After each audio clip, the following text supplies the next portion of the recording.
네, 안녕하셨습니까? 많이 기다렸죠? 네. 그래도 우리가 이렇게 모여서 공부할 수 있다는 것이 정말 큰 행복입니다. 이번 코로나로 인해서 세계 각국이 지금 자유롭지 못합니다. 그래도 우리나라는 우선 이렇게 또 여러 의료진들이 열심히 또 고생을 하시고 아주 체계적으로 우리 정부와 또 우리 같은 시민들이 함께 노력을 해서 세계에서 가장 잘 방역이 이루어지고 있고, 그리고 드디어 우리도 이제 생활 속에서 이제 방역을 할 수 있다는 자신감을 가지고 생활 방역으로 전환한 것으로 알고 있습니다. 우선 이렇게 저희들이 자유롭게 공부할 수 있고 편리하게 생활할 수 있도록 여러 노고를 아끼지 않으신 여러분들의 공덕에 대해서 함께 감사의 인사를 올리도록 합시다. 합장합시다.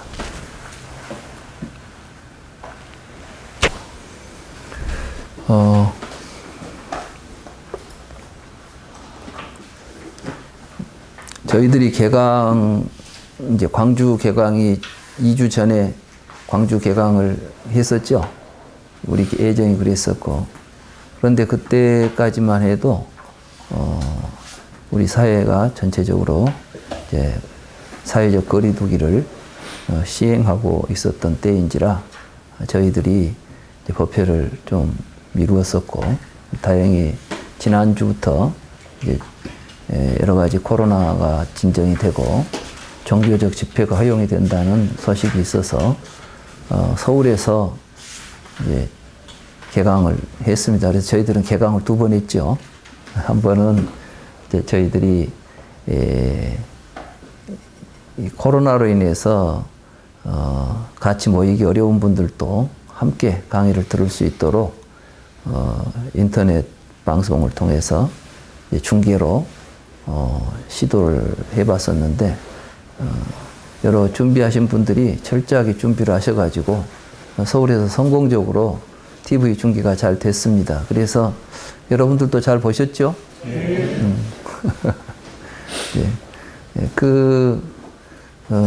이제 거기에 힘을 입어서 지난주 드디어 본격적인 맞지만 니까야 강의가 시작이 됐고, 광주 오늘 강의도 광주에서도 준비를 잘 해가지고 중계가 잘 되고 있는 것으로 알고 있습니다. 그래서 서울에서는 지금 모두 이 방송을 함께 중계로 보고 있을 겁니다.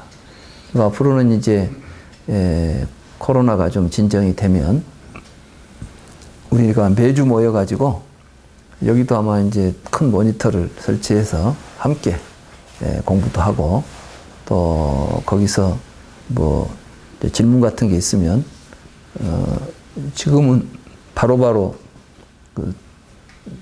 송신이 된답니다. 송수신이. 그래서 아마 여기서 이제 질문 사항이 있어서 저쪽으로 질문하게 되면 그쪽에서 질문 받아서 답변도 할 것이고, 대면 강의가 아니라 할지라도 대면 강의와 크게 다르지 않은 그런 강의를 전국적으로 좀 해볼까 합니다.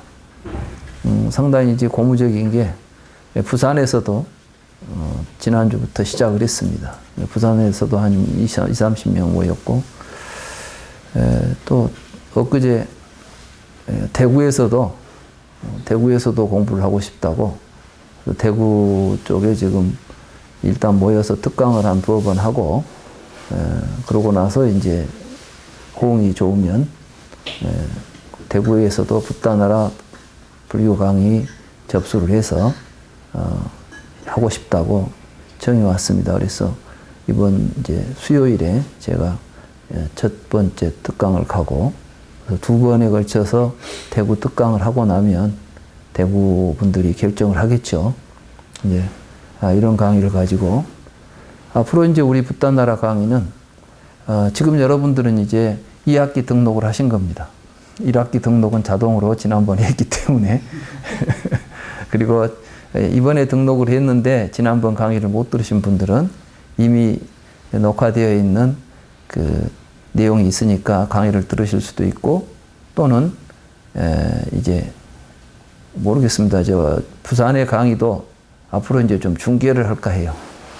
그래서 부산에도 중계 시스템을 갖추고 있으면 전국에서 이제 모든 그 뭐 1학기 강의든 2학기 강의든 모두 함께 자기가 그 수준에 맞추어서 자기가 등록한 학기에 맞추어서 수강을 할 수 있도록 이렇게 하게 되면 우리 붓다나라 불교 강의가 전국적인 그 네트워크를 가지고 진행이 될 수 있을 것 같다는 생각이 듭니다.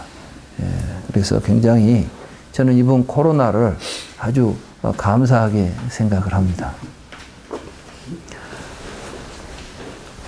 실제로 이제 이 중계로 온라인으로 강의를 좀 해야 되겠다는 생각은 오래전부터 하고 있었는데 구체화시키는 과정에 생각만 많았지 막상 어떻게 해야 되나 이런 걱정만 하고 있다가 코로나가 그렇게 미루지 말고 빨리 하라고 재촉을 하는 통에 이번에 저희들이 이제 본격적으로 시작했는데 하고 보니까 뭐 별로 어려운 것도 아닌 것인데 세상 일이 그렇습니다. 생각만 하고 있으면은 되는 일이 없는데 어떤 일이든 몸을 움직여서 실행을 하게 되면 어떤 일이든 할 수 있는 길이 열리지 않는가 이런 좋은 또 이번에 교훈을 받았습니다.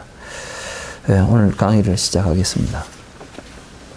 우선 책부터 좀 소개하자면 지난번에 이제 이 책이 2014년에 처음 나왔던 책입니다. 14년인가 15년인가. 아무튼 한 5, 6년 전에 나온 책인데 그때는 2권으로 책을 냈었거든요. 상권학원으로 전남대학교 출판부에서. 그런데 이번에 불광출판사에서 이 책을 다시 내면서 합권으로 냈습니다. 합본으로. 2권으로 갈라놓으니까 아주 불편하더라고요. 좀 무겁더라도 한 권에 있으면 이 경 보고 싶다 저 경 보고 싶다 할 때 쉽게 왔다 갔다 할 수 있잖아요. 근데 경 하나가 있으면은 이 경 보다 보면 저 경은 어디로 가버리는 수도 있고 그렇습니다. 그래서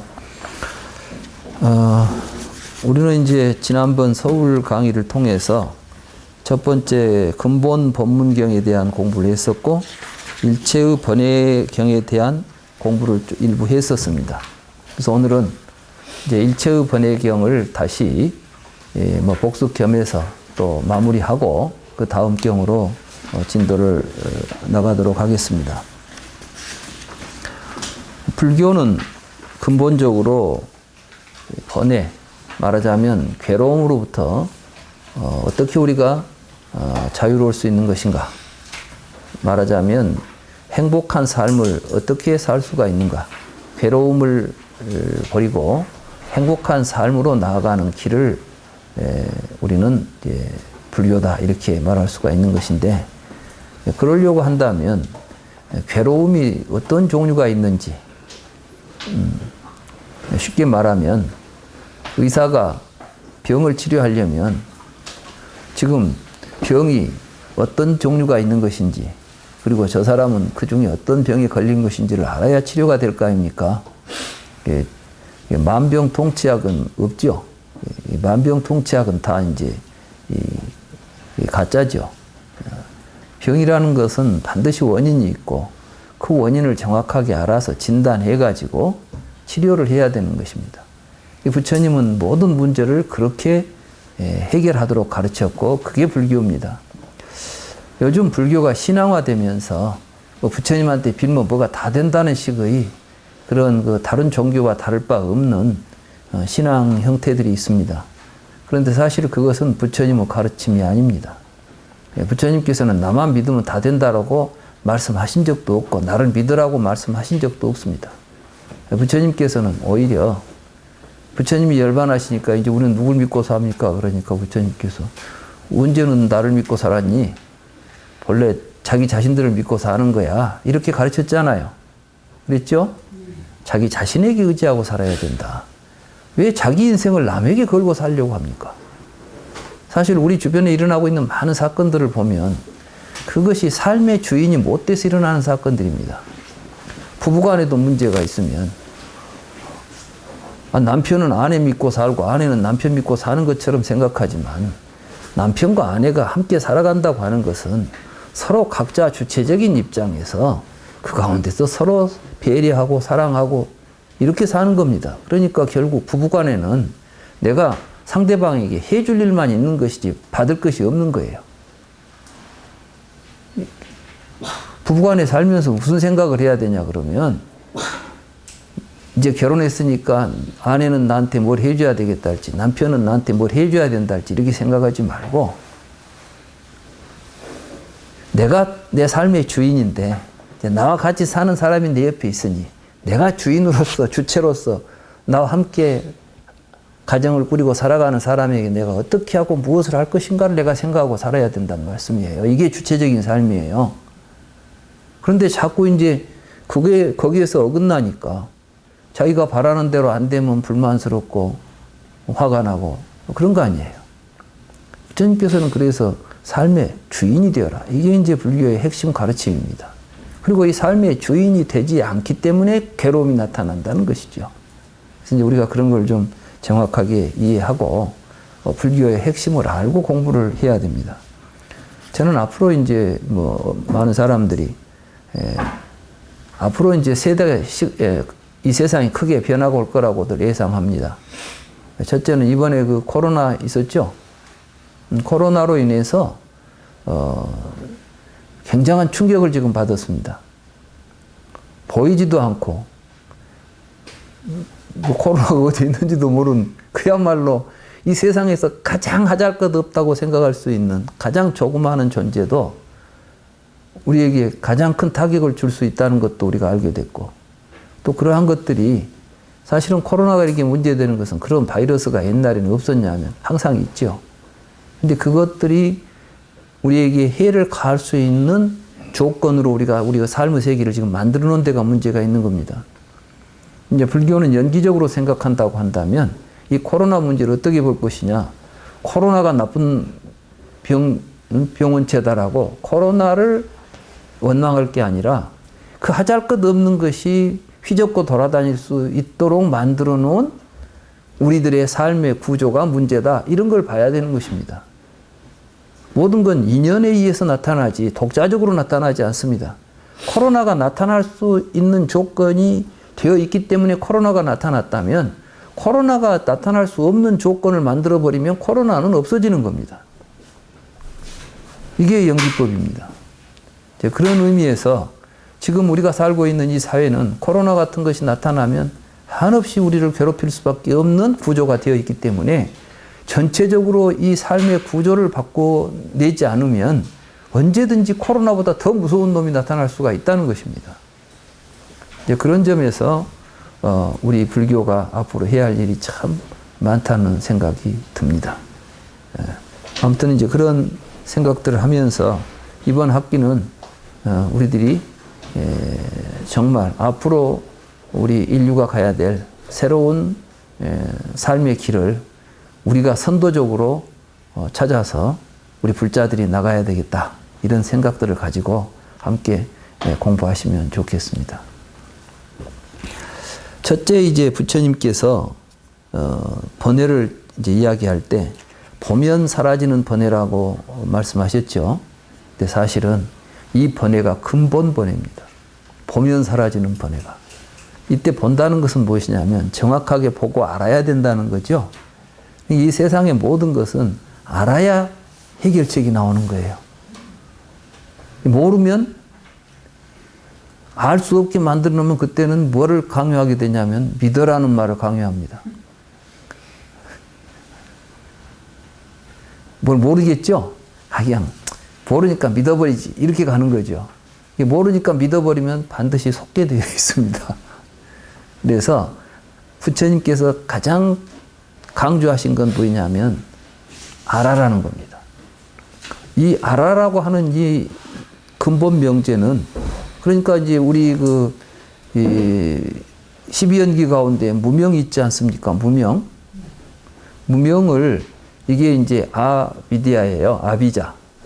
아비디아. 뭐냐면 이제 모른다는 뜻이에요. 무명이. 그러니까 이 불교는 모르니까 생긴 병들이에요, 지금. 우리가 겪고 있는 모든 것은 몰라서 생긴 병이에요. 뭘 몰랐느냐? 모른다는 것은 아주 다양하죠.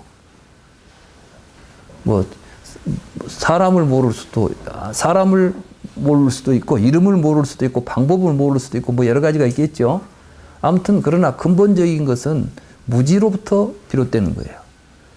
근데 다른 종교는 항상 무지여야 되는 게 이제 다른 종교들이에요. 쉽게 말하면, 우리가 이 창세기를 보면, 왜 인간이 죄를 지었죠? 인간이 지은 죄가 뭡니까? 사과 먹은 죄야. 그죠? 네. 그 사과가 무슨 사과예요? 지혜의 사과예요. 말하자면 알 수 있는 것이에요. 그걸 먹으면 뭘 알게 돼. 그러니까 화가 난 거야, 이제. 몰라야 다스릴 수가 있어요. 무지해야 다스리기가 쉬워. 근데 알아버리면 통제하기가 어려워요. 왜냐하면 안다는 것은 무엇을 의미하냐면 알아야 자유로울 수 있는 겁니다.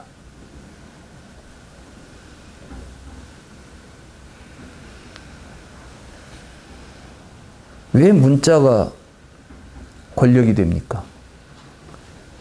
글 있죠? 옛날에는 이 문자를 지배층만이 소유했어요. 그러니까 이제 조선시대 때만 해도 처음에는 한자만, 우리가 한자를 썼죠? 한자는 그런데 쉽게 알 수가 없죠. 그래서 고도의 이 교육을 받아야만 습득할 수 있는 문자를 써요. 그러면은 그 고도의 문자를 습득할 수 있는 구조 안에 있는 사람들만 문자를 소유할 수 있겠죠? 모르는 사람들은 세상이 돌아가는 줄은 몰라. 그러니까 세종대왕이 이제 굉장히 위대한 거예요. 그래서 세종대왕이 조선시대 때 우리가 지금 보면 세종대왕은 전제군주지요. 그렇지만 알고 보면 그분이야말로 민주주의를 아신 분이에요. 권력을 나눠야 된다. 누구나 다 동등한 권력을 가져야 되겠다. 그래서 문자를 같이 소유하자고 그 권력을 풀어준 겁니다. 다른 말로 말하면 뭐냐면 알아라는 거예요. 나라 법이 어떻게 된지를 알아야 나라 법도 지킬 거 아니에요. 근데 나라 법이 어떻게 된지를 모르니까 아는 사람이 법이 이런 거야 그러면 억울해도 막 당하는 거지. 그래서 안다는 것은 그만큼 중요한 겁니다. 그런데 이제 제가 혼자 이제 저는 뭐 종교학자는 아니기 때문에 종교에 대한 여러 가지 구조들을 좀 봤어요. 보니까 대부분 종교가 아는 것을 굉장히 터부시합니다. 그리고 그냥 네가 뭘 아느냐 믿어라 이거예요.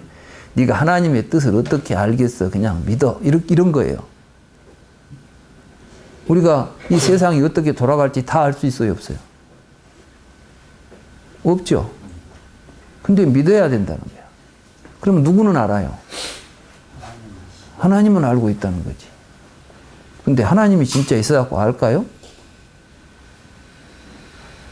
알 수 없다면 알 수 없는 줄도 알아야 돼. 그래야 누가 다 안다는 놈한테 안 속아. 그죠? 네. 부처님은 미래는 어차피 결정되지 않았기 때문에 구조적으로 알 수 없다는 사실을 가르쳐 줬어요. 그러니까 애어놓고 돌아다니잖아요? 그럼 부처님이 볼 때는 거짓말쟁이에요. 우리가 볼 때 누가 애언을 했다. 그거는 진실일 수가 없어요. 왜? 미래는 결정되지 않아요. 그러면 미래는 그러면 우연히 벌어질까요? 아니에요. 절대로 우연인 것도 없어요. 그럼 이것도 이상하잖아요. 뭐 정해진 것도 없다면서 알 수 없다면서 또 우연히 된 것이 아니라고 한다면 법칙에 의해서 움직여요. 법칙에 의해서. 예를 들면 여기에 콩이 있는데 콩의 운명을 놓고 이거는 콩가루가 될 것이다. 이것은 콩나물이 될 것이다. 이것은 두부가 될 것이다. 예언할 수 있어요, 없어요? 없죠? 근데 누가 와가지고 이 콩은 앞으로 보니까 큰 콩가루가 되겠다 할지 이것은 뭐 큰 훌륭한 두부가 되겠다 할지 이렇게 할 수 있냐고. 그런데 콩에서 우연히 두부가 됩니까? 아니에요. 콩이 두부가 되려면 필연적인 과정을 거쳐야 돼. 이게 콩가루가 되려고 해도 필연적인 과정을 거쳐야 돼. 부처님은 그 필연적인 과정의 구조를 연기라고 말씀하신 거예요. 그러니까 이제 콩에다가 어떤 조건을 주느냐에 따라서 뭐가 될지는 정해져 있어요. 콩을 볶아가지고 부수면 콩가루가 되는 건 정해진 법칙이에요. 어제도 그랬고 오늘도 그렇고 내일도 그럴 겁니다. 그죠? 어제까지는 콩을 볶아서 가니까 콩가루가 됐는데 갑자기 오늘은 콩을 갈아가지고 하니까 콩나물이 되더라. 뭐 이런 일은 없잖아. 그러니까 우연은 아니지요. 그렇지만 결정도 안 돼 있죠. 두부도 될 수 있고 뭣도 될 수 있어. 그렇기 때문에 누구가 무슨 이야기를 하는 것은 뭐 미래에 대해서 예언한다거나 이런 이야기는 그건 모든 종교가 예언을 가지고 먹고 살아요. 지금도 뭐 노스트라다무스인가 뭐 또는 지금도 기독교에서 굉장히 중요한 게 뭐냐면 뭐죠 예언 뭐가 있죠. 뭐 여러 가지 있어. 하여간 그런 종교 가면은 항상 우리는 미래에 대해서 불안하기 때문에 미래에 대해서 알려준다 하면 누구나 솔깃해요. 실제로 나도 해봤다니까. 내가 사람 데리고 앉아서 미래에 대해서 이야기해 주니까 그렇게 좋아하고 막 믿더라고. 내가 할 거야, 지가 할 거야. 솔직히 내가 그 군대 가서 했다는 이야기 들어보셨죠? 내가 이야기하니까 뭐 아마 이제 내가 그때 이제 앞으로 너 나한테 잘해라 그랬으면 와서 내 구두도 닦고 그랬을 거야. 이런 식으로 사람들은 미래에 대해서 불안하고 무지하기 때문에 속는 거예요. 근데 어차피 미래는 결정되어 있지 않다는 것이에요. 그렇기 때문에 우리는 자유로운 겁니다. 부처님께서 해탈을 말씀하셨을 때는 우리가 자유로운 존재라는 것을 전제해야 해탈이 가능하겠죠? 뭐 자유롭다는 건 뭐예요? 결정되면 자유로울 수 있어요, 없어요? 나는 아무리 해도 무엇이 될 수밖에 없어. 나는 지금 나는 뭐 회사원이 되기 싫어요. 그런데 운명에 보니까 너는 회사원이 제대로 결정되어 있다 그런다면 그 인생이 지 인생이야? 운명의 메인 인생이야? 아니라는 거예요. 그러니까 언제든지 자기의 삶을 자기가 스스로 결정할 수 있는데 근데 속으로 결정만 하고 싶어서 되어서는 안 되겠죠. 어떻게 해야 내가 원하는 것을 성취할 수 있는지 그 법을 알아야 되잖아요. 법. 그래서 불교는 법을 그렇게 중요시 하는 거예요. 이 세상은 법으로 되어 있다는 말씀이에요. 법으로. 실체로 되어 있는 것이 아니라 이런 법칙들에 의해서 서로 관계를 맺고 있는 연기라고 하는 법에 의해서 세상은 움직이고 있어요. 이걸 부처님이 봤어요. 그러면 부처님은 모든 것을 아신 분이에요? 모르신 분이에요? 이걸 보고 일체지자라고 그래요. 일체지자. 모든 걸 알았다. 불교는 그런 일체지를 이제 무명을 깼다 이렇게 말하는 겁니다. 그러니까 연기를 올바로 보면 곧 일체지자가 되고 모든 걸 아는 것이 되는 거예요. 알면 보면. 그러니까 이제 보면 사라지는 번뇌 이것은 단순히 뭘 보자는 이야기냐. 이 이제 진실을 보자는 거예요. 우리는 진실을 모르기 때문에. 그래서 사실은 진리를 어느 종교나 다 진리를 이야기하죠. 뭐 성경이 진리다 뭐가 진리다 하지 않아요. 진리라는 건 뭐냐면 올바른 알미입니다. 그런데 알면은 벌 주면서 뭘 알면은 죄를 지었다고 하는 데서 진리라는 말을 할 수 있겠어요? 그러니까 굉장히 이제 위선적이고 거짓된 진리관들이 있는 것입니다. 그래서 여기 보면 이 보면 사라지는 번뇌에서 가장 중요한 게 뭐냐면은 우리가 꼭 생각해야 할 것은 생각하지 않고 생각 안 해야 될 걸 생각하는 것. 이제 이런 게 잘못된 생각이죠. 그러면은 어떤 것들이 말하자면 생각해서는 안 될 걸 생각한다는 것은 우리가 애언이라는 것이 가능하겠습니까? 안 하겠습니까? 근데 나는 미래에 뭐가 어떻게 되도록 되어 있을까? 이런 걸 생각하는 것은 제대로 된 생각이에요. 생각해서는 안 될 거예요. 생각해서는 안 될 거야. 그러니까 그런 생각을 하면 안 된다니까. 그러면 그런 생각을 안 하면 무당 찾아다닐 일이 있겠어요? 없겠어요? 부당한테 안 쫓아가면 무당한테 휘둘릴 일도 없는 거이지. 요즘 주변에 보니까 무당한테 휘둘린 사람들 많더라고. 절에도 하물며 보니까 이 절에 오는 사람들이 저 같은 사람한테 법문 듣고 절에 와서 부처님한테 불공한 사람 별로 없어요. 특히 이제 나한테 공부한 사람들은 절에 부처님한테 불공을 잘 안 해. 내가 그래서 지금 큰 죄를 지은 것 같아. 사실은 부처님 제대로 전하면 이제 내 이야기를 들으면 정말 부처님 앞에 불공을 많이 해야 되거든. 왜 그러겠어요? 이게 진짜 공덕이니까. 근데 무당이 이제 올해 삼재인데 수가 되게 나쁘네 어쩌고 하면서 불공을 해야 되겠는데 이렇게 하면 얼마입니까? 그래가지고 줄 한 대로 갖다 주더라고. 이게 이제 우리들이 생각해서는 안 될 걸 생각하고 생각해야 될 것은 생각을 안 하니까 벌어지는 일이에요. 그래서 이제 그러면 무엇이 생각할 것인지 무엇이 생각하지 않을 것인지를 알아야 될 거 아니에요. 이게 이제 보면 사라지는 번뇌에서는 그래서 바르게 알아야 된다. 그러면 이제 무엇이 그러면은 바르게 알 수 있는 것이냐면 이치에 맞는 생각을 하라 이거예요. 이치에 맞는 생각. 이치에 맞지 않는 생각을 해서는 안 된다. 그래서 여기에서 이제 중요한 게 뭘 봐야 되냐 하면 자기 자신에 대해서 올바로 봐야 돼요. 이 세상을 살아가면서 제일 중요한 게 나죠. 그죠? 근데 이 나에 대해서 우리가 올바로 나를 보지 못하고 있어요. 그게 이제 우리가 가지고 있는 나라는 거, 우리는 이 안에 나라는 자아가 존재하고 있다고 생각하는 거예요. 내가. 이놈은 태어나서 죽을 때까지 내 몸 안에 살고 있든지 또 내 몸이 나든지 어떤 식으로든 우리는 나라는 게 태어나서 죽을 때까지는 동일한 자기 동일성을 가지고 내가 있다는 생각을 하지요. 대개 사람들이 보면 나에 대한 생각을 할 때 태어나서 죽을 때까지 지금 살고 있는 나는 의심을 안 해요.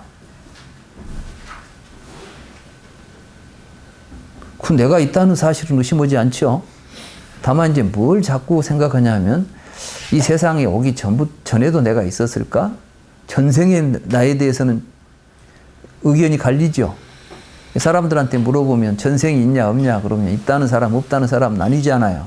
또 죽은 뒤에는 또 내가 있을까 없을까에 대해서는 나뉘잖아요. 그러면 그 생각이 왜 나올까요? 전생에 내가 있을까 없을까? 내세에 내가 존재할까 존재하지 않을까 하는 의심의 출발점은 어디일까요? 그래 태어나서 죽도록 되어 있는 현재의 나는 있는데 그 나가 전에도 있었냐 죽은 뒤에도 있을 것이냐 이 문제 아니겠어요? 그러면 이 문제에 대해서 이제 질문을 던지려면 무엇부터 해결해야 되겠습니까? 태어나서 죽을 때까지 있는 내가 진짜로 있는지 알아야 되겠죠? 그 내가 어떤 놈인지 알아야 그 놈이 전에 있었는지 그 놈이 다 죽은 뒤에도 있을 것인지 이런 논의가 가능할 거 아닙니까? 근데 그 전생 이야기하고 내생 이야기 하는 사람들이 그러면 현재 너는 뭔데 그 답을 알고 있냐? 모르고 있어요. 제가 그 이야기 했었죠. 제가 절에 가니까 스님이 이름을 불러서 행자하고 불러서 예 그랬더니 어떤 놈이 대답했는고? 여러분들한테도 똑같은 질문이에요. 지금 누가 듣고 있습니까? 알겠어요? 잘 듣지, 잘 살지, 나라고 생각하고 있지. 근데 그놈이 넌 누구야 하니까 전혀 지금 우리는 생각해 보지도 않았고 알지도 못하는데 나라는 생각만 붙잡고 살고 있는 거예요, 이게.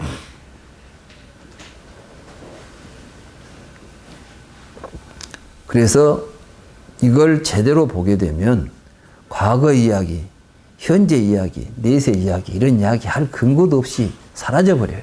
그러니까 보면 없어지는 번뇌예요, 이게. 그러니까 이제 우리는 우리 자신에 대해서 잘 봐야 돼요. 그래서 이제 여기에 보면은 우리들이 갖게 되는 자아에 대한 견해들이 여기서는 6가지로 해서 이제 6가지 구조 속에서 나오고 있습니다.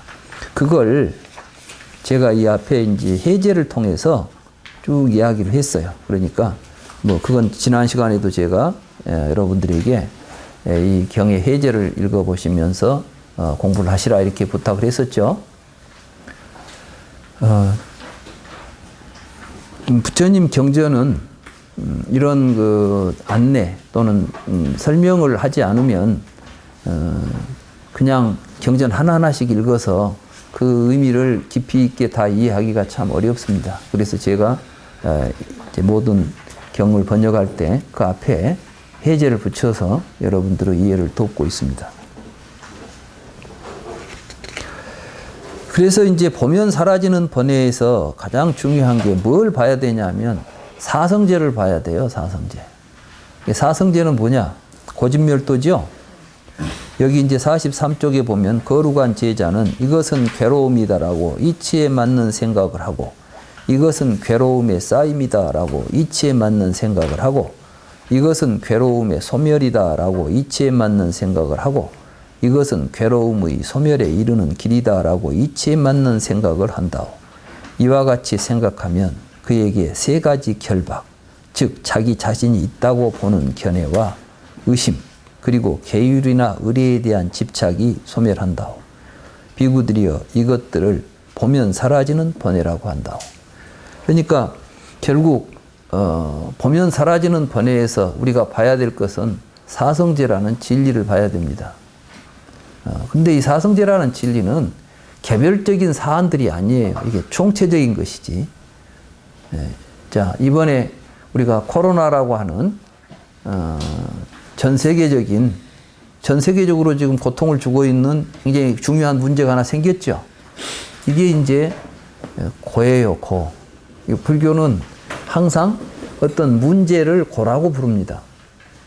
그리고 우리가 꼭 반드시 해결하지 않으면 안 될 문제. 그건 뭐예요? 우리에게 고통을 주는 문제들이죠. 여러분들은 여러분들에게 즐거움을 주는 걸 해결하려고 합니까? 즐거움을 주는 건 문제가 안 되죠. 문제라는 것 자체가 우리에게 괴로움을 주는 겁니다. 그래서 불교의 고성제라는 것은 그냥 우리가 감정적으로 느끼는 그 어떤 개별적인 피상적인 괴로움이 아니라 문제라는 거죠. 문제가 생기면 그 말이에요. 그 문제에 대해서 정확하게 알고 보면 그 문제는 해결할 수 있다. 이게 부처님이 말씀하신 보면 사라지는 번뇌입니다. 그러니까 이제 이 보면 사라지는 번뇌 속에 또 다양한 게 있겠죠. 네, 이제 총괄적으로 이야기하면 알면 해결할 수 있다. 모르면 벗어날 수 없다. 이게 이제 불교의 근본 입장인데, 이 코로나도 한번 봅시다. 코로나는 어떻게 해서 생긴 병이에요? 코로나가 혼자 있어요. 코로나는 숙주가 없으면 그건 돌덩어리나 똑같은 거예요, 이게. 그러니까 코로나는 숙주하고 이렇게 연결만 안 시켜주면 숙주하고 관계만 끊어져 버리면 곧 소멸해 버리죠. 우리가 지금 마스크를 하고 14일 동안 좀 격리 상태에서 서로 조심을 합시다 이런 이야기 했죠. 왜냐하면은 이 코로나가 이 숙주 속에 들어가서 14일이 되면 14일 안에 뭔가 문제를 일으킨다는 거예요. 그러니까 이제 우리가 이제 원인을 아는 거죠. 그 구조를 이해하는 거예요, 이게. 이게 집이에요. 근데 그동안 아무도 이제 14일 동안을 발병도 하지 않고 접촉이 없어서 다 끊어졌다. 그러면 사실은 소멸이 된다는 거죠. 이 바이러스는 이런 데 묻으면 몇 시간 안 가면 다 죽는데요. 그리고 기껏해야 며칠 가. 어디 가서 있어도 저 혼자 놔두면 며칠 안에 다 없어져 버려요. 근데 문제는 뭐냐면 이게 비빌 언덕을 만나면은 거기서 이제 막 증식을 하는 거죠. 그러니까 서로 관계를 끊어버리고 아픈 사람 치료 딱 끝내버리고 14일 동안만 지켜보면 이제 더 이상 발병하는 사람이 없다면 몸 안에도 균이 없다는 이야기 아니에요. 사람 몸 안에도 균이 없고 밖에도 균이 없다면은 이 세상에 이제 코로나 바이러스는 완전히 소멸됐다. 이걸 소멸이라고 그래요. 참, 맞죠? 부처님이 말씀하신 멸성제가 바로 그 소멸이에요.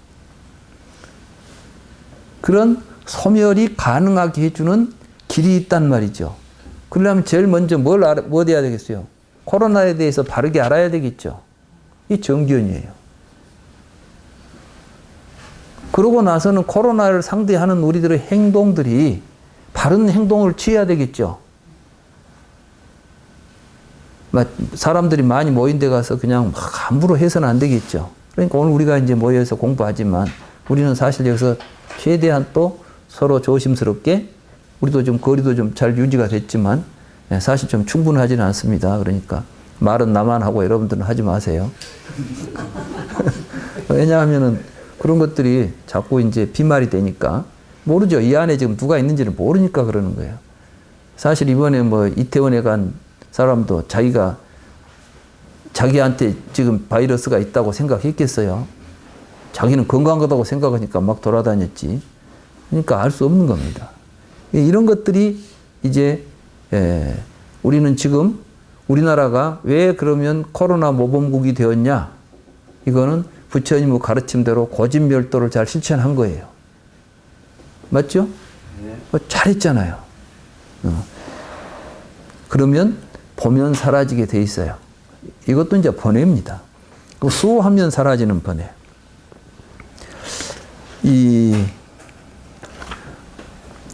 우리들의 이제 마음이라는 것이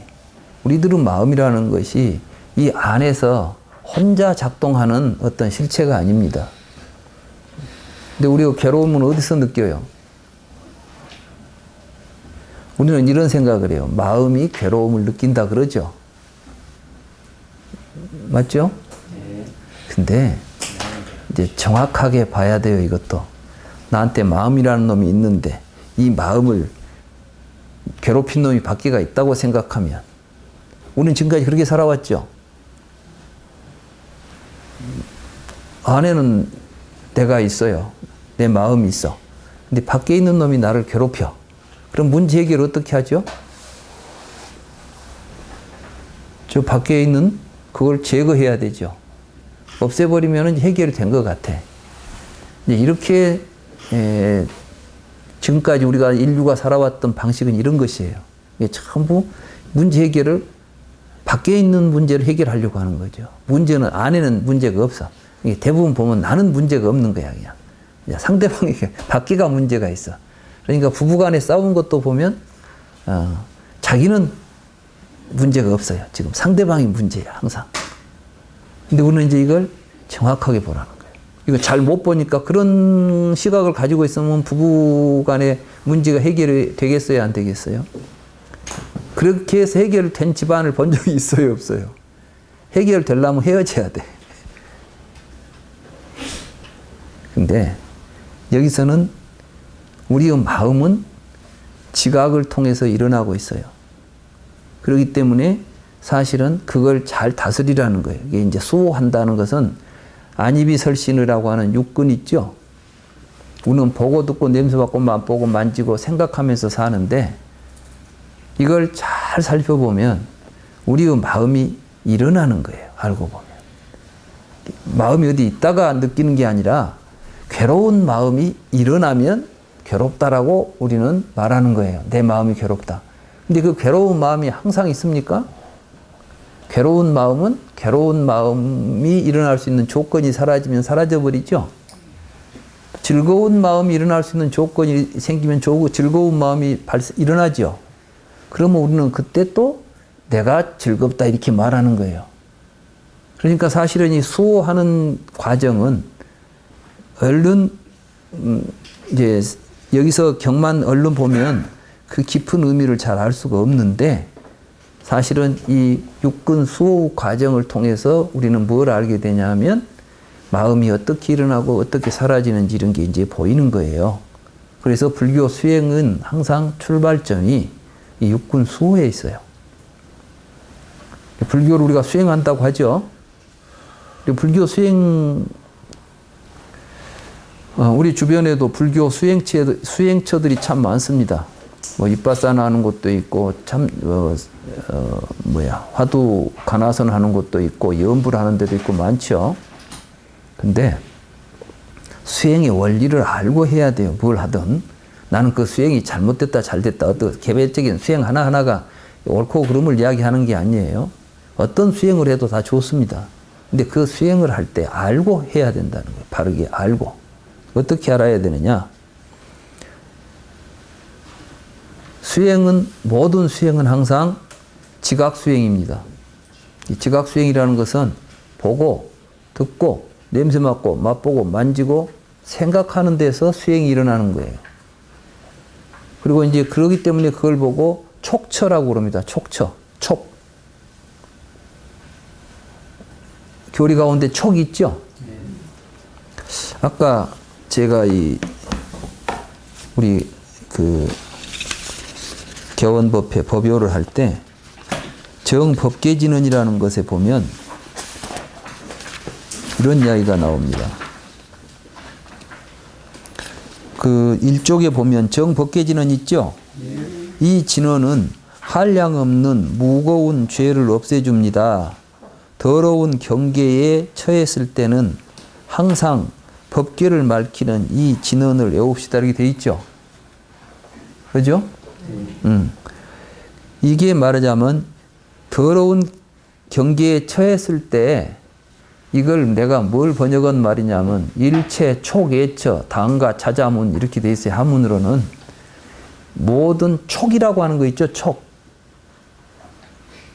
그러니까 우리가 어떤 더러운 경계를 처했다는 게 이제 촉처에서 수행을 하라 이 말씀이에요. 촉이라는 건 뭐예요? 안입이 설신이가 색성양 미촉법에 대해서 우리가 뭔가를 보고 듣고 하는 자리가 촉처라는 촉이라는 곳이에요. 근데 우리는 여기서 어떤 생각을 하느냐? 이 촉이 무명촉이 있어요. 예를 들면 여러분들이 지금 저를 보고 있죠? 이게 촉처예요. 근데 여러분들은 나를 볼 때 어떻게 생각하냐 하면 이 몸 안에는 보고 있는 내가 하나 있다고 생각해요.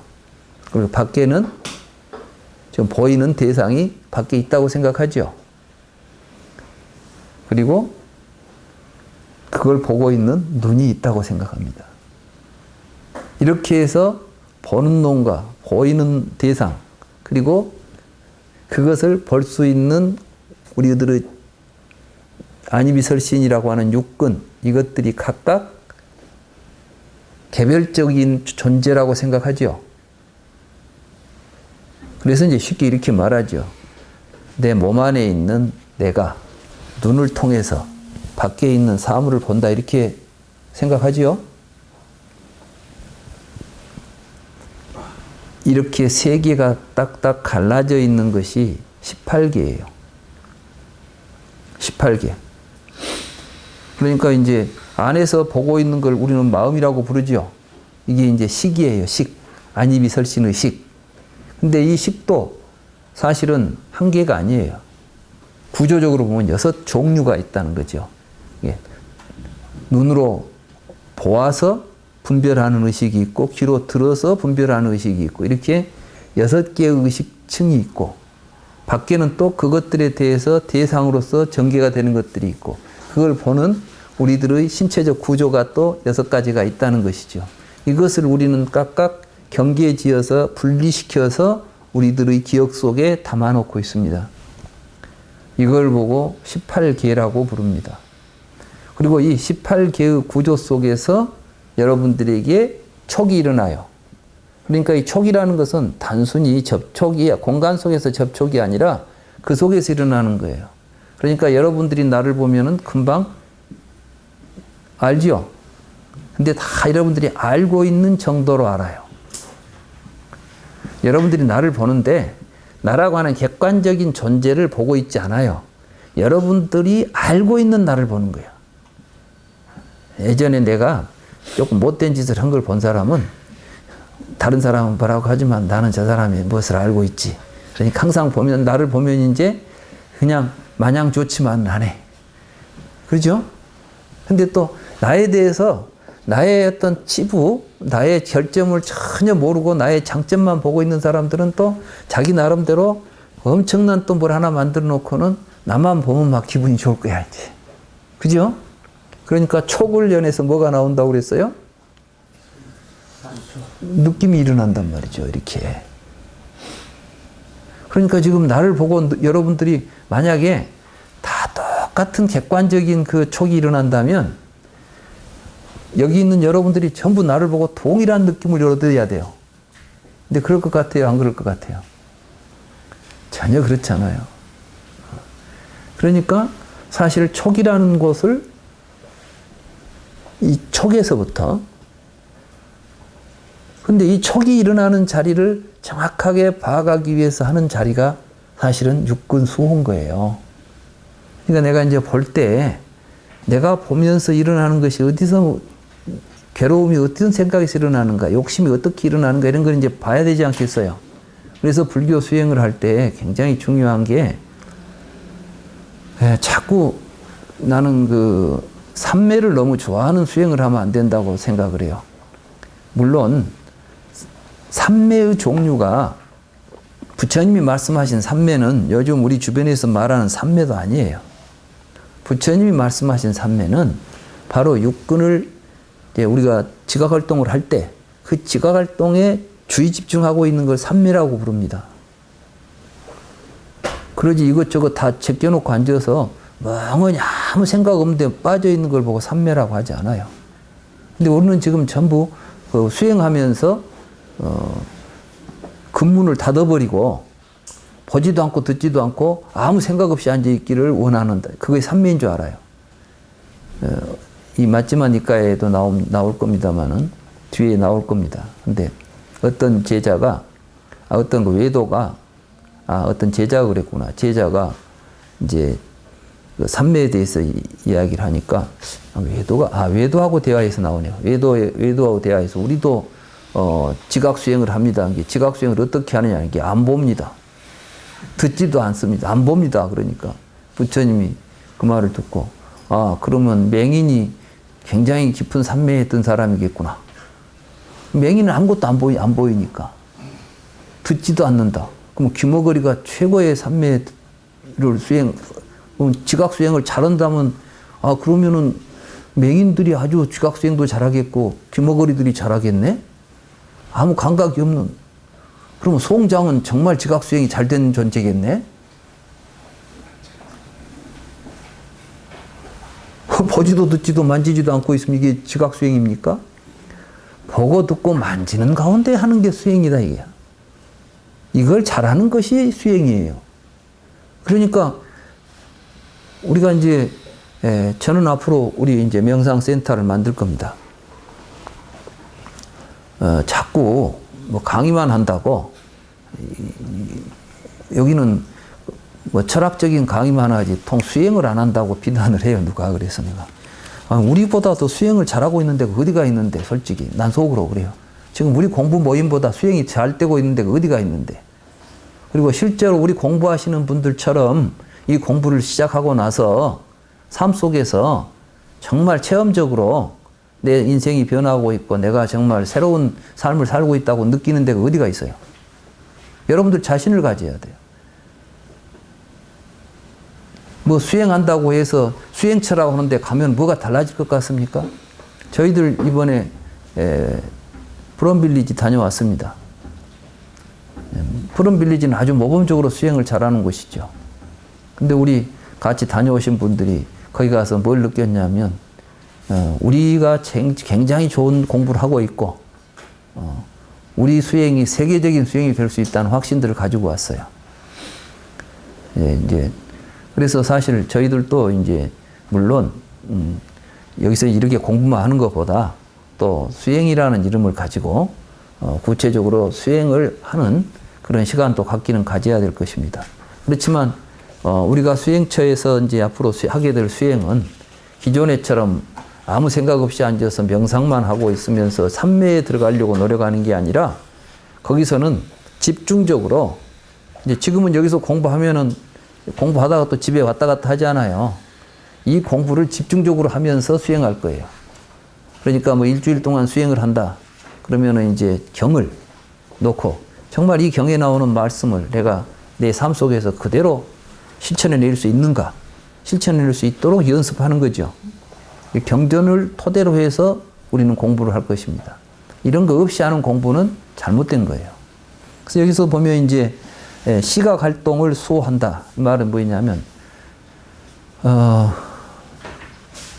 이 안이비설신의 이렇게 이제 경전에 보면 안이비설신이라는 단어들이 나오잖아요. 이 말들이 맥락에 따라서 굉장히 다양한 의미로 번역이 가능한 말들입니다.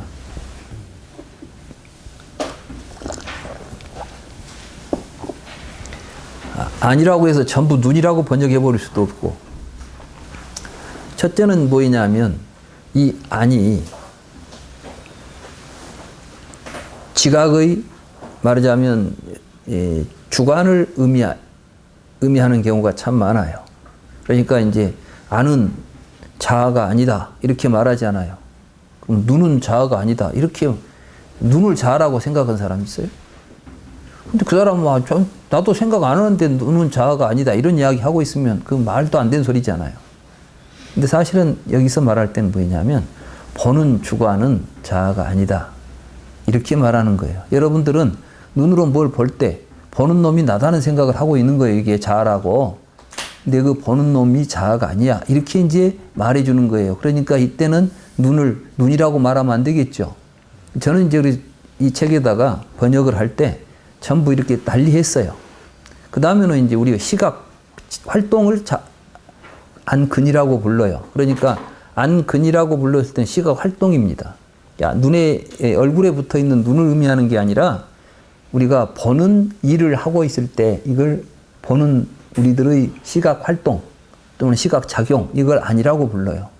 그래서 여기서는 시각 활동을 우리가 하게 되면 자꾸 우리들의 의식이 시각의 대상에 향해서 나가게 돼 있어요.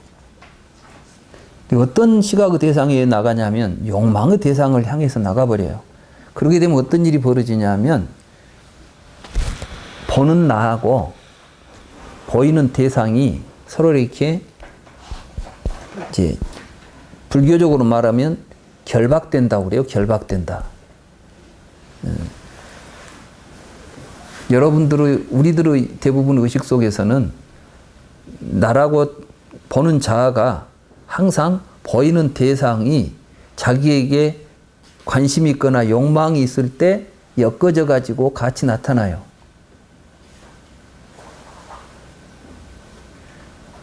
여러분들은 뭘 봤다고 할 때는 보는 주관과 보이는 대상이 지금 엮여져 있는 상태예요. 이게 안 엮여지면 여러분들은 그냥 봤다는 생각 못하고 지나가 버리죠. 이걸 보고 결이라고 그래요. 그래서 거기를 쫓아다니는 거예요. 이제 보이는 것을. 그래서 결박이라고 그래요. 그래서 이제 어느 경에 보면 이런 이야기가 나옵니다. 눈이 그러면은 보는 내가 바깥에 있는 대상을 결박을 합니까? 바깥에 있는 대상이 보는 나를 결박을 합니까? 이렇게 누가 물었어요. 그러니까 이제 사리불에게 꼬티카라고 하는 그 비구가 사리불한테 찾아와 가지고 물었어요. 그러니까 사리불이 뭐라고 대답하냐면 눈이 보는 자아가 보는 주관이 보이는 형색을 묻고 있는 것도 아니고 보이는 형색이 보는 자아를 결박하고 있는 것도 아니다. 그때 욕망이 일어나면 그 말이죠. 내가 뭘 봤는데 욕망이 일어나면 그 탐욕이라고 그래요. 여기서는 욕탐이라고 합니다. 욕탐. 욕탐이라는 것은 뭐냐면 의지가 일어나 가지고 그걸 강하게 이제 취하려고 하는 생각이 일어나면 그때 그 욕탐이 안과 색을 말하자면 보는 주관과 보이는 형색을 결박하고 있는 것이다. 그러니까 결박에서 벗어나려면은 바깥에 대상을 없애야 되는 게 아니라 욕망을 끊어버리면은 결박으로부터 벗어난다. 이게 이제 해탈이에요. 해탈이라는 개념은 반드시 뭐가 전제되어 있냐면 결박이 있어야만 해탈이 가능하겠죠. 쉽게 말하면 감옥에 있어야 석방이 가능하다니까? 감옥에도 안 갔는데 너 석방해 줄게. 그러면 허나만한 소리죠. 그죠? 그러니까 우리가 이제 뭔가 갇혀 있다는 거예요. 그럼 어디에 갇혀 있는지, 어떻게 갇혀 있는지를 알아야만 거기로부터 벗어나올 수가 있겠죠. 이게 해탈입니다. 그러니까 이제 이 육군 수호라는 것은 해탈 법문인 거예요. 내가 뭘 보고 있는데 무엇이 엮어져 가지고 내가 지금 계속 거기에 쫓아다니고 앉아 있는가, 욕탐이 일어나고 있는가 이런 것을 보고 그런 것이 일어나지 않도록 자꾸 단돌이 하는 걸 보고 육군 수호다. 이렇게 하면 사라지는 번뇌들은 뭐겠어요? 밖에 있는 대상으로부터 우리가 겪게 되는 번뇌들은 그렇게 하면 사라지겠죠. 이런 걸 보고 이제 객진 번뇌를 소멸했다 이렇게 말하는 거예요. 바깥에서 우리에게 오는 번뇌들이 끊어졌다 이렇게 말하는 거라고요. 그래서 이제 수호하는 번뇌, 지족하는 번뇌. 이 지족하는 번뇌는 우리들의 삶이 만족을 알면 된다는 거죠.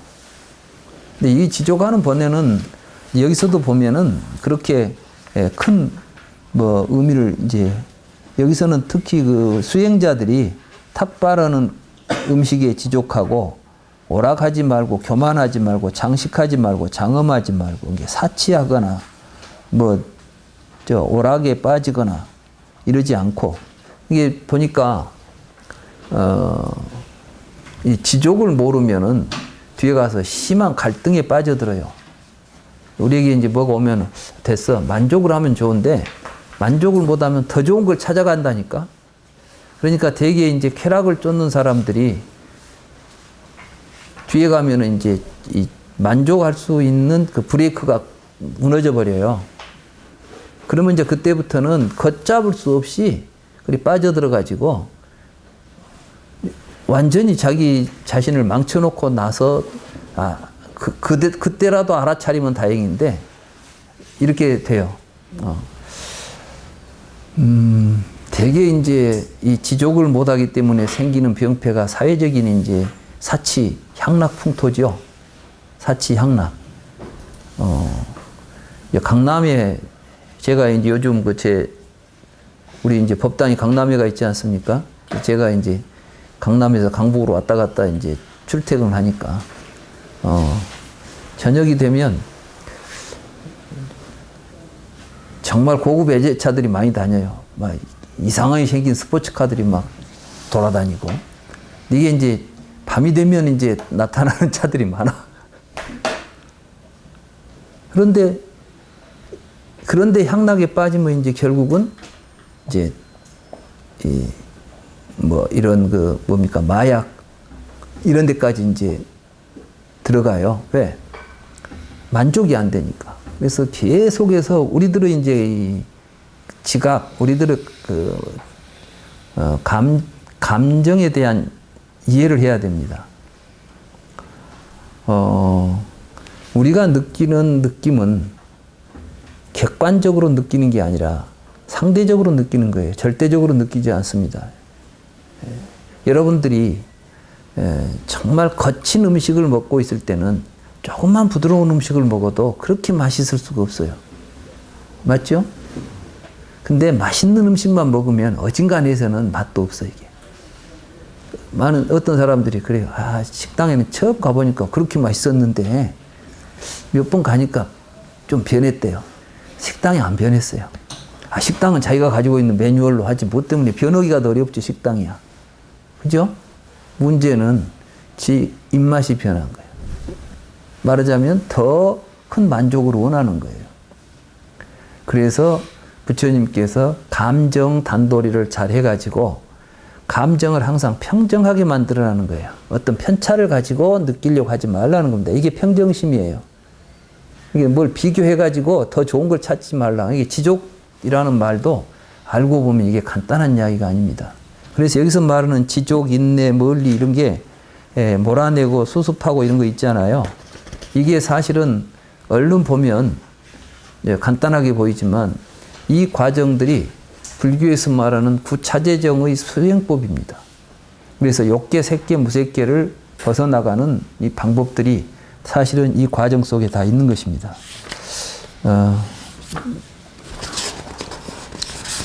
저쪽에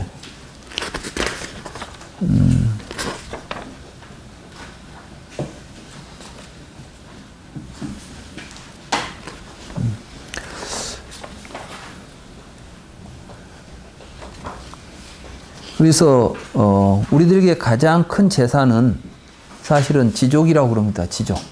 지족이라는 것은 현재 자기가 누리고 있는 것들을 만족하게 바라볼 줄 아는 거예요. 현재의 자기의 삶에 있어서 대부분 부족해서 부족하다고 느끼는 게 아니라 이제 대부분 보면 상대적으로 부족함을 느껴요. 나는 오늘 밥을 먹었는데 옆집은 보니까 고기 반찬에 먹고 있어. 그러면은 불만인 거예요. 근데 우리는 이제 이런 그 상대 비교하고 하지 말고 우리에게 주어져 있는 삶에 대해서 항상 지족을 할 줄 알아야 되겠다. 이게 이제 그다음에 인내. 이 인내라는 것은 우리가 살아가면서 자연적으로 자연 발생하는 여러 가지 이런 것들을 우리가 견뎌내면 되는 것들이 있다는 이야기죠. 여름에 더우면 더운갑다고 견뎌내야 되는데 나는 더위는 도대체 참을 수가 없어. 그러고 이제 더위를 피하려고 하고 하다 보면 이것도 괴롭죠. 우리 이제 불교 공부하시는 분들은 여름에 더울 때는 여름에 더운 맛으로 사는 거고, 겨울에 추우면 추운 맛으로 사는 거고, 이렇게 이제 인내를 하면서 그 속에서 또 만족을 느껴야 되는데, 이걸 피해가지고 뭐 하려고 하면 참지 못하면 계속 그 번뇌는 커간다. 멀리 하는 것도 사실 여기서 멀리 하는 것 가운데 보면 뭐 사나운 코끼리 말, 위험한 데는 가지 마라 그 말이죠. 근데 사실은 여기 보니까 멀리 하면 사라지는 가운데 제일 핵심이 뭐냐면 거기 보면 뭐 오물덩어리, 구정물덩어리 이런 거 이야기 나오잖아요. 가시덤불, 구름터기 또는 근데 이것은 다른 게 아니라 못된 친구들 어울려가지고 이제 더러운 데만 돌아다니고 이러지 말라는 거예요, 이게. 그래서 여기 보면 이와 같은 사악한 친구를 사귀면 현명한 도반은 그를 타락한 상태에 있다고 판단할 것이니 비구는 앉을 자리가 아닌 곳, 다닐 곳이 아닌 곳, 사악한 친구를 이치에 맞게 성찰하여 멀리해야 한다오. 그러니까 우리가 살아가면서 사람들 가운데도 멀리해야 할 사람들이 있어요. 그래서 이제 그 잘 분별해서 수행하는 사람들은 멀리할 것들은 멀리해야 된다. 몰아내면 사라지는 번뇌. 이 몰아내면 사라지는 번뇌는 탐진치 같은 우리들 안에서 일어나는 여러 가지 그 생각들, 사악한 생각들은 몰아내야 되고, 수습하면 사라지는 번뇌는 결국은 이제 팔정도, 칠각지 팔정도를 수행하면 사라지는 것들. 그러니까 우리가 살아가는 삶 속에는 불교 수행을 통해서 없애야 될 번뇌도 있겠고, 자연적인 삶 속에서 우리가 참아야 될 것도 있겠고, 멀리 해야 될 것도 있겠고, 지족해야 될 것도 있다. 그러나 한마디로 말하면 이 번뇌는 몰아내야 할 것인지, 이 번뇌는 참아내야 할 것인지, 이 번뇌는 지족해야 할 것인지를 알고 보아야만 되겠죠. 그래서 처음 이 경에서 이제 출발했던 게 보면 사라지는 번뇌 이렇게 말했죠. 이 보면 사라지는 번뇌가 번뇌를 멸하는 가장 근본이 되고, 이 보면 사라지는 이러한 관점을 좀 더 이제 다양하게 확대하면 다양한 이러한 종류들이 있을 것이다, 이렇게 볼 수가 있겠습니다. 시간이 좀 또 많이 지나서 잠시 쉬었다가 이제 다음 경들을 공부하기로 하고, 첫 시간 수업은 여기서 마치도록 하겠습니다. 잠시 근데 너무 또 가까이 친하지 마시고 약간의 거리를 두시면서 음료수도 마시고 좀 쉬시기 바랍니다.